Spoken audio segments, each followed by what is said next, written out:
ya. Jadi kita bakal masuk ke message gue yang ketiga, yaitu belajarin risk to reward and probability. Probability. Ya, yang namanya market itu selalu ada probabilitas. Lu nggak bisa selalu bener, ya. Dan kan harus belajar ya. Ketika lu ngeklik something, ya, lu ngeklik di dalam market dan sebagainya, ya.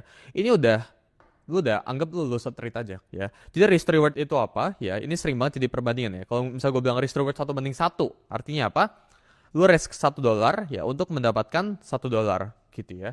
Nah, kalau misal gue bilang risk to reward 1:2 gitu ya, atau 1:3 gitu ya. Ini orang sering baik-baiknya tapi intinya tuh sama ya. 1:2 itu apa? Lu risk $1 buat cari $2 gitu ya. Lu risk $1 buat cari $3 gitu ya. Sedangkan probabilitas ini apa? Probabilitas ini ketika ya trade lu itu win atau loss ya. Jadi kalau misal probabilitasnya 60% ya biasanya lu bilang 6 dari 10 atau 60 dari 100 atau berapapun itu ya, trade gue itu profitable gitu ya. Nah, orang itu suka banget pengen mencari yang namanya itu holy grail dalam trading, which itu nggak exist, itu nggak pernah ada gitu ya.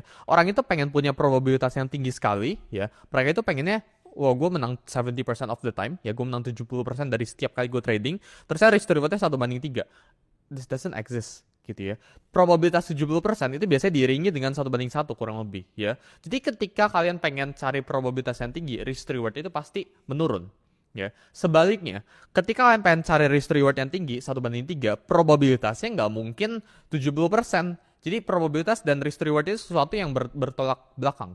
Ya, dan kan harus pahamin ini. Jadi, yang ketiga pelajarannya, ya, there is no holy grail. Nggak pernah ada rumus pasti, nggak pernah ada yang namanya itu probabilitas yang tinggi dengan risk to reward yang tinggi. Ini sebenarnya mirip sama yang message kedua itu, nggak ada yang namanya itu perfection. Ya, jadi kan harus belajar buat give up sama yang namanya itu perfection.